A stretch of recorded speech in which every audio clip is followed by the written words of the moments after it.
Okay, the car has now been remapped and Matt has done 3 power runs. So, how did we get on, Matt?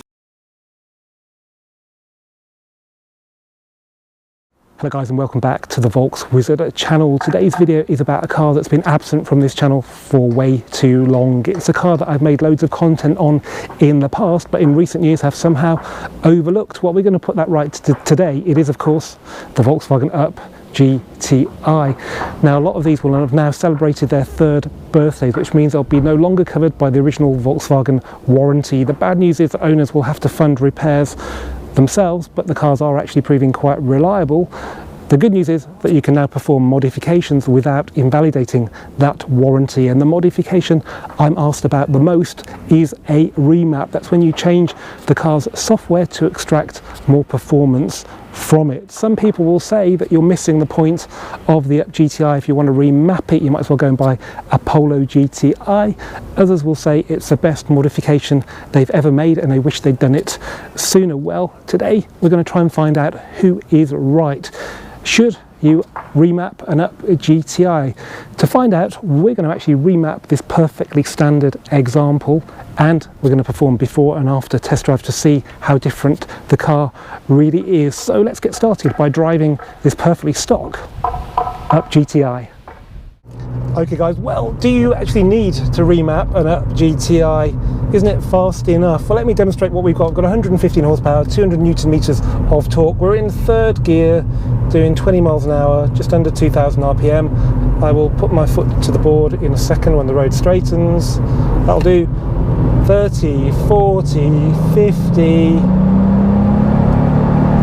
60. So, you know what, it's pretty quick for an Up. It's quick for a compact car like this. It's not particularly quick for a GTI, and it's not quick for a performance car generally. It's got enough performance to be fun, but there is definitely room for more. Can the car take it though? That is the big question. It's a cheap car. It's not exactly over engineered, but thankfully it's proving quite reliable. The cars have been out now for 4 years. Some people have stuck some miles on them and they've been pretty good. Right now I think they're tough enough to take a remap, and the clutch as well is quite strong, which is quite important because you don't want to spend £500 or so on a remap and £500 on a rated clutch, which you do have to do on certain other Volkswagens. So yeah, it seems pretty good. The brakes, well, let me demonstrate. It's nice and straight now, doing 60. Yeah, they're pretty good. I mean, the ABS is kicking in, so if you have discs on the back, all you're going to do is get more ABS. So yeah, the brakes are perfectly fine for the road. If you're going to take it on track, maybe you have to upgrade it, but this is really a road car. Suspension, well, do you know what? It's obviously been done to a budget, which is fair enough. It was a cheap car when it came out, not so sure now. It's a bit firm at slower speeds, and it does tend to bottom out quite a lot as well on speed humps, potholes. You do get the bang. So what I do, whether it's remapped or not, and I really want to buy an Up GTI to do this to myself really, but whether anyone can actually supply what I want, I just want stiffer dampers. Back in the day, sensible drivers used to not fit lowering springs. They used to keep the car the same height and put better dampers in, Coney top adjustables, Bilsteins, like that, and then you don't lose any of the ride height, and you just get better control of the body, and most importantly, the tyre. These cars do struggle to put the power down in the wet, even as standard, and that's partly because we've got Goodyear Eco tyres as well, which you can change very easily. It is a sensible move to upgrade to a wider tyre. You can do that in the UK, you can't do it in Germany. The car has to have the 195s. You can go 205 40 17 here. A lot of people have done that with the Michelin Pilot Sport 4 and had really good results. The Sport 5 is out now, but the tyre I would go for is the Eagle F1 Asymmetric 6. Not because they're paying me to say that, but because it's cheaper than the Michelins. Have a look at mytyres.co.uk. That's where I always go to check tyre prices.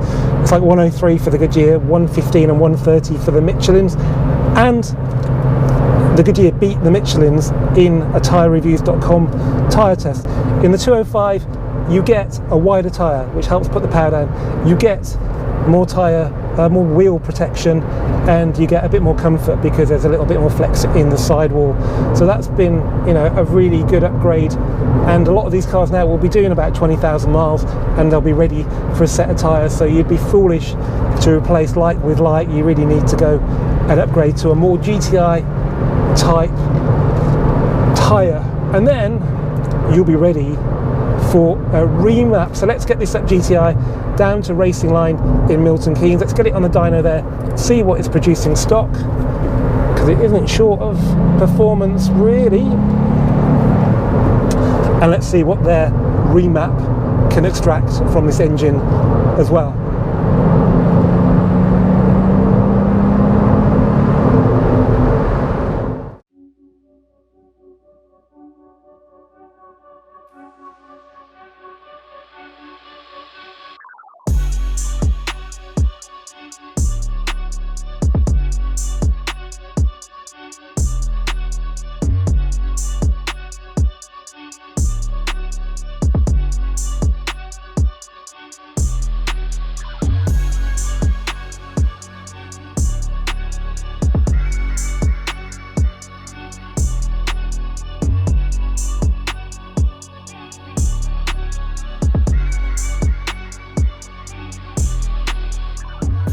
Okay guys, I'm at Racingline in Milton Keynes and I've got Matt Ellis, the technical sales manager, with me once again. We've just put the car on the dyno to get the stock figures and it's done pretty well, hasn't it, Matt? It has, yeah. So they're meant to make 115 horsepower standard, 200 newton meters of torque. This car it's repeated itself, so it's made 118 horsepower. On each run we do 3 power runs for the before and after, and it's made 218 newton meters of torque, 18. So comfortably over stock. I've got to tell you, it's running on Tesco 99, which won't do any harm, will it? That's probably is that the best? That is the best dyno fuel. Or Shell 99. Oh, is it 99 now? Yeah. Okay, but that's it's quite a bit more expensive. But there's no, even though Tesco's cheaper, it's not any less good. No, we have good results, repeatable results with Tesco 99 as well, so no problems there. Okay, so what are you expecting from the remap then? Because it's already done so well. Can you improve on that? Yes, we shall see. They typically, when they dyno stock, they normally make the figures, so they normally make 115, slightly over, usually 200, 210 newton meters of torque. Without an intake, I tend to find these make 145 horsepower to 150 horsepower and around 245 to 250 newton meters of torque. With this car obviously making a little bit over what I expected, there is potential that it can make a bit more, but obviously we do set torque limits and stuff inside the calibration, so it may just make the figures that we are claiming, but we shall see. Okay, you said previously that the air intake was a very popular modification. Yes. So yeah, definitely. What does that do? The air, it replaces the standard airbox and also replaces the standard turbo elbow as well. We have had issues with fitment on the newer cars, which we have just actually released today. So the new turbo elbow, the WLTP car, well, that's what we're classing it as. The facelift. With the facelift, the flat badge. Has a slightly different elbow. Really? So installing both of those, you normally see a gain of around 10 horsepower and around 10 to 15 newton meters of torque on a mapped car. On a standard car, you may see a couple of horsepower because you're not increasing the boost request. You don't really tend to see too much of a benefit, but obviously better airflow is a benefit on any car.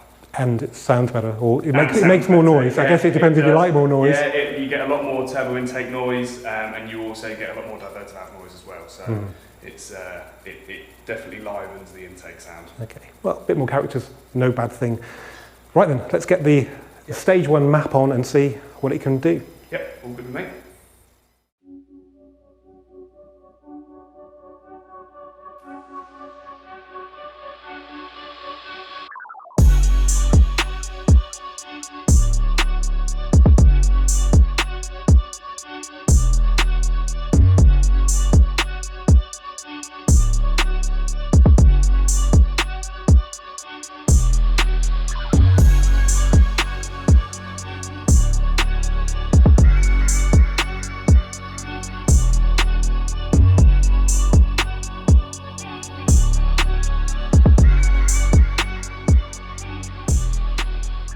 Okay, the car has now been remapped and Matt has done 3 power runs. So, how did we get on, Matt?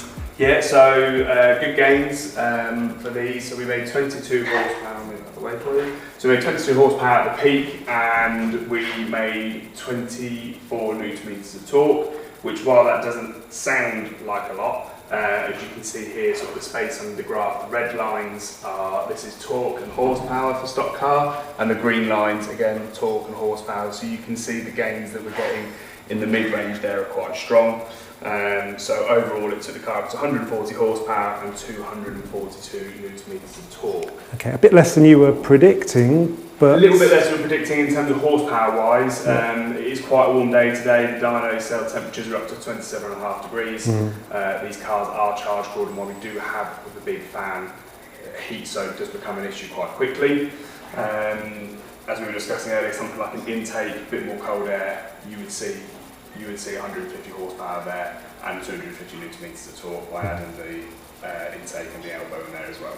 Okay, I mean, what I noticed, apart from the power, I can see it's a lot smoother here, so that's the original horsepower? Yes, that's correct, yeah. And that's the one with your map on it? Yeah, so and you can see it's smoothing it out, smooth out power delivery quite well. Yeah. As we discussed earlier, that goes quite flat, so as soon as it's near to making peak power in the mid-range, you have quite a flat mid-range, whereas our horsepower graph, you can see where that gains nice and progressively, so you have that climbing power rather than reaching near peak and then flattening off. So the gap between there and there is key, because that shows it gets more powerful as it goes up. Correct, yeah. That looks, pretty good. So how much does this cost? It is £300 plus VAT.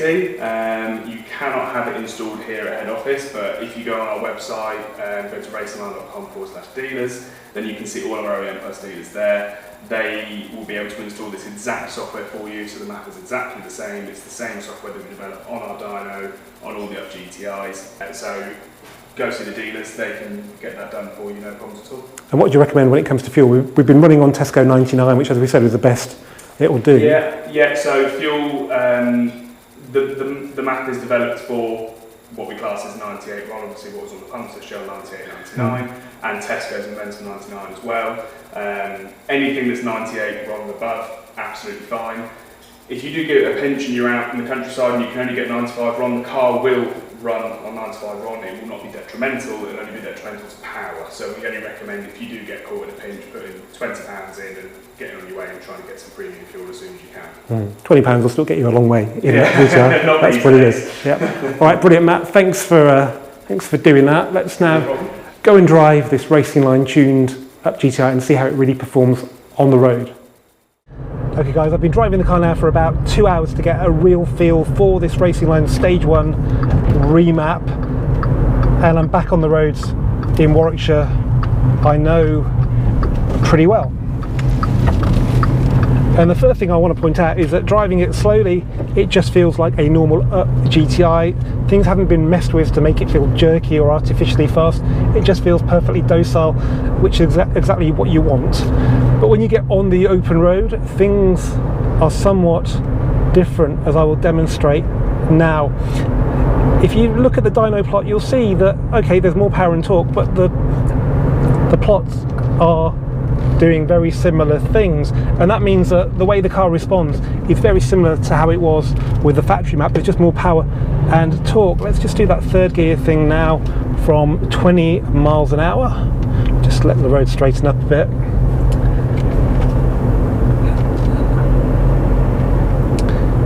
Okay, that'll do, 20 miles an hour, foot to the boards, and a little bit of lag, and then 2,500, it starts to get better, 3,000 it really goes, and we're at 60. So yeah, that's pretty impressive. But the car actually feels really similar. I've sold 40 of these, I've driven them many tens of thousands of miles, and I don't think I'd notice immediately that this car had been remapped. It might take me a few full throttle moments to work it out that it's a little bit punchier, particularly if I then relate the performance to what the speedo is telling me. But it actually makes the quite long gears not so much of a hindrance to performance, because we've got a little bit more torque. Ooh, crikey. Yeah, it is a punchy car now, that's for sure. I think the biggest benefit for me driving on roads like this every day is that I'll be able to overtake caravans and tractors a lot more safely, and it's a lot more fun. I won't pretend it's not a lot more fun. Today's quite dry, it's 27 degrees, hence why the car was not producing as much as it probably would do on the dyno. But traction as a result is pretty good. I think in the dry, even with the remap, traction's perfectly adequate, but in the wet that may not be the case. So the next modification the owner will do to this car is to fit the Goodyear Eagle F1 asymmetric 6 tyres in slightly wider 205/40/17. I did say earlier they had won the TyreReviews.com tyre test, but I was wrong. I saw the advert, it said they were the winner. I didn't know they'd drawn with the Pilot Sport 5, so it was a draw. Both tyres then are equally as good as each other, but if you look at My Tyres website, you'll see the asymmetric 6 is 10% cheaper, about 11, 12 pounds cheaper, and that's why the owner is going for it on this car. So yeah, I can't wait to drive it, hopefully do a video on that when the time comes. And I was quite critical of the suspension in the pre-remap video, but actually I've driven it a lot today on reasonably smooth roads and it does work quite well. But when the road gets bumpy, that's when you've really got to be careful, because you can be having a great time and then hit a not a particularly bad imperfection in the road and the suspension will bottom out. So yeah, on smooth roads, if you're lucky enough to live in parts of the country where the roads are well maintained, you won't have a problem. But yeah, kind of like having the suspension banging over sort of bumps is not good fun, and that's why I personally would like to upgrade the dampers.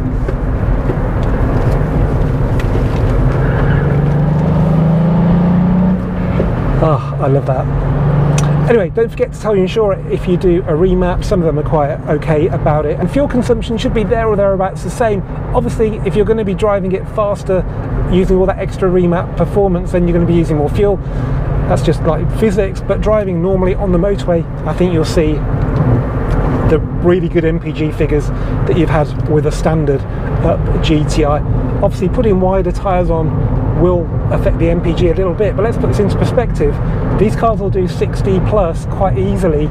If it does like mid-50s with good tyres, well, I think that's still a really good result, because it'll be so much better to drive. Anyway guys, it's been brilliant to be back inside an Up GTI. I hope you guys have enjoyed this video, particularly if you're Up GTI subscribers from way back. If you have, please give it a thumbs up. As ever, please do comment, please do share, and please do subscribe. Every bit of support this channel can have over this very kind of slow summer means a lot, and I'll see you for the next video very soon.